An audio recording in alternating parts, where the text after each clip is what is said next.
अच्छा जी, तो ये है जी 3.5 के क्वेश्चन नंबर 1 में कहता है कि S varies directly proportional S V square and inversely proportionals V. एक आपके पास डायरेक्टली प्रोपोर्शनल्स है वो वी स्क्वायर के लिए, और एक आपके पास इन्वर्सली प्रोपोर्शनल है किसके लिए, वी के लिए। अब इनकी वैल्यूज़ गिवन है कि एस इज इक्वल टू 7 है और यू इज इक्वल टू 3 है, वी इज इक्वल टू 2 है। अब आपने फाइंड करना है इसकी वैल्यू उस टाइम जब u इज इक्वल टू 6 और v इज इक्वल टू 10 है। तो मैं पहले ये लिखूँगा कि s varies directly proportional to u square. तो इसका मतलब ये हुआ कि s ये आपके पास है जी directly proportional to u square. ठीक है, एक चीज़ ये है।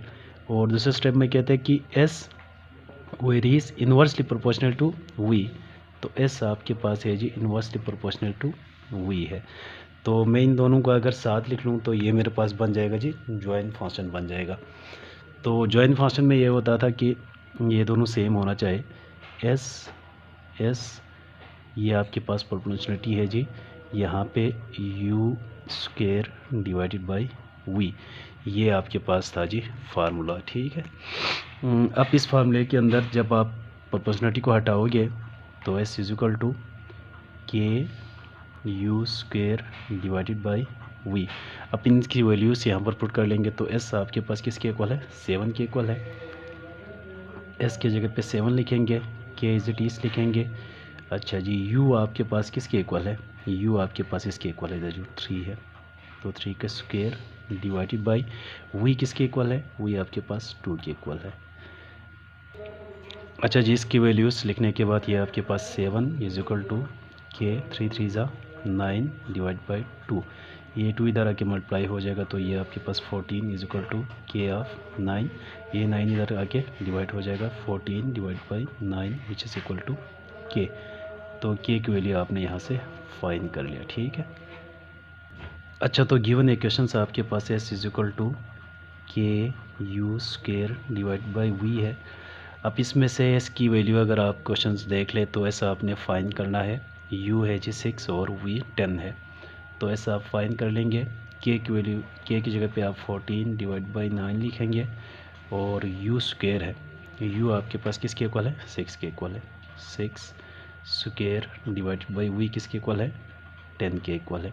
अब इन नंबर्स को जब आप कैलकुलेट कर लेंगे तो ये 14 ये आपके पास होगा जी 14 डिवाइड बाई 9 और 6 को 2 दफ़ा आप मल्टीप्लाई कर लेंगे तो ये आपके पास 36 डिवाइड बाई 10 हो जाएगा। अब इसको मज़ीद अगर सोल्व कर ले तो ये इन दोनों को आप 14 मल्टीप्लाई बाई 36 डिवाइड बाई ये दोनों मल्टीप्लाई होके 90 बच जाएगा। अब यहाँ से कर लीजिए 36 1 36 को आप ये कर लो कि ये आपके पास होगा जी 5 के साथ कैंसिल हो जाएगा तो ये 14 मल्टीप्लाई बाई 2 डिवाइड बाई 5, इसको मज़ीद सोल्व कर लो तो ये आपके पास होगा जी 28 डिवाइड बाई 5, ये है जी एस के इक्वल। आपने इस फाइंड करना था।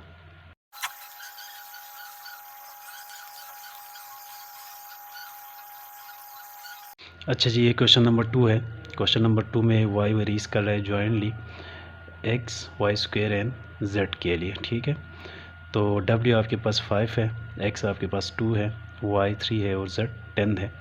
फाइन करना है w, उस टाइम आपने फाइन करना है जब x is equal to 4, y is equal to 7, z is equal to 3 हो।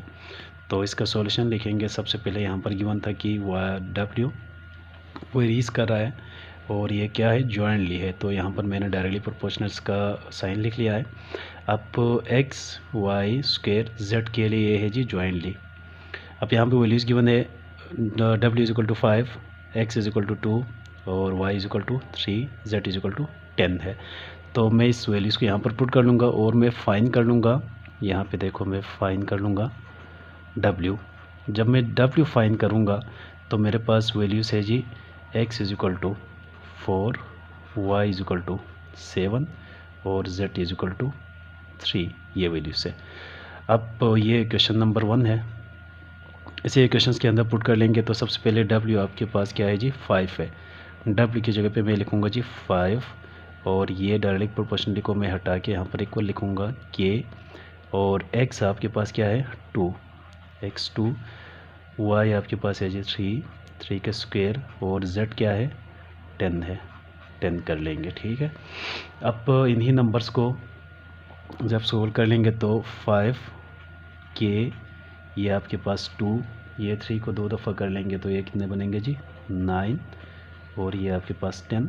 अब यहाँ से k और इन नंबर्स को जब सोल्व कर लेंगे इसको 2 को 10 के साथ तो ये आपके पास 20, और ये होगा जी 9, और k 20 को जब आप 9 के साथ मल्टीप्लाई कर लेंगे तो ये आपके पास 180।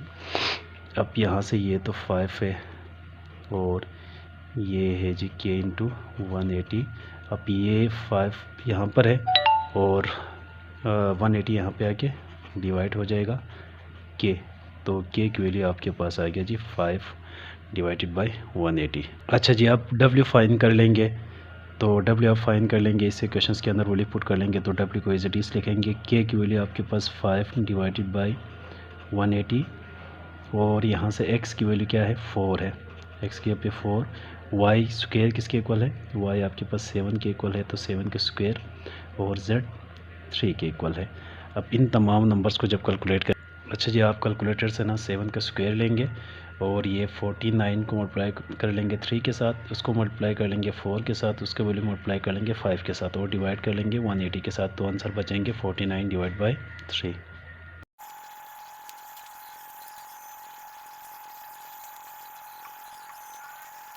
अच्छा जी, ये क्वेश्चन नंबर 3 है, y वेरीज है जी डायरेक्टली एस एक्स क्यूब है। ठीक है, और ये इन्वर्सली है जी z स्क्वायर की, तो आप ये लिखेंगे कि y डायरेक्टली है जी एक्स क्यूब के एंड y इन्वर्सली है जी 1/z स्क्वायर के। तो जॉइन वरेशंस के अंदर जब आप लिखेंगे तो आप इस तरफ लिखेंगे कि y प्रोपोर्शनलिटी है जी x cube divided by z square के लिए। अब इनकी वैल्यूज़ आपके पास गिवन है कि y की जगह पे क्या लिखेंगे जी 16। चलिए जी, पहले इसका कांस्टेंट लिख लेता है, पहले इसका कांस्टेंट लिखेंगे तो y is equal to k x 3 divided by z square. अब इनकी वैल्यूज़ यहाँ से पुट करेंगे तो y आपके पास है जी 16, k आपको नहीं पता, और x क्या है, x आपके पास 4 है, 4 की पावर 3 डिवाइडेड बाय z क्या है जी 2 है। ठीक है, z आपके पास 2 है, 2 के ऊपर क्या आएंगे जी स्क्वायर आएंगे। सॉरी, ये इधर यहाँ पर t भी है, यहाँ पर t भी है ना, यहाँ पर t है तो यहाँ पर आप लिखेंगे जी t, तो इसका मतलब यहाँ पर भी t है, तो यहाँ पर भी t है, तो t की वैल्यूज़ भी लिखेंगे, t किसके इक्वल है 3 के इक्वल है। तो ये आपके पास 16 इज इक्वल टू k। अच्छा जी, 4 को जब आप 3 टाइम लिखेंगे तो ये आपके पास 64 डिवाइडेड बाई 2 को 2 टाइम लिखेंगे तो ये 4 मल्टीप्लाई बाई 3। अब यहाँ से ये जो आपके पास 16 is equal to k 64 divided by ये क्या होगा जी 12, और ये 12 इधर आके इसके साथ मल्टीप्लाई होगा जी 16 multiply by 12 is equal to k 64। अब 12 और ये आपस में क्या होगा जी मल्टीप्लाई हो जाएगा, तो ये आपके पास 16 multiply by 12 divided by 64 is equal to k। जब आप इन तमाम नंबर्स को सोल्व करेंगे तो k इज इक्वल टू क्या बच जाएंगे 3 बच जाएंगे। ये आपके पास था जी k। अब आपने क्या करना था, अब आपने फाइन करना है जी, y। जब आप y फाइन कर लेंगे तो x की जगह पे 2 लिखेंगे, z की जगह पे 3 लिखेंगे, t की जगह पे 4 लिखेंगे। ठीक है, तो मैं यहाँ पे लिखूँगा जी y is equal to k और x की power cube divided by z square of t। अब इन्हीं की वैल्यूज यहाँ पे लिखेंगे तो y is equal to k की जगह पे क्या लिखेंगे जी 3, x आपके पास गिवन था जी, x आपके पास 2 गिवन था, 2 की पावर 3 डिवाइडेड बाय z आपके पास क्या गिवन था, z आपके पास 3 था, z की पावर स्क्वायर और t 4 इक्वल है। ठीक है, तो यहाँ से y इज इक्वल टू 3, 2 को जब आप कर लेंगे जी 3 टाइम तो ये आपके पास 8 हो जाएगा, 3 को 2 टाइम कर लेंगे तो 9 मल्टीप्लाई बाई 4, तो ये आपके पास होगा जी 4 डिवाइडेड बाई 36 वाई के इक्वल है। जब आप इसको मज़ीद सोल्व कर लेंगे तो ये आपके पास होगा जी y इज इक्वल टू 2/3। तो ये है जी y की वैल्यू।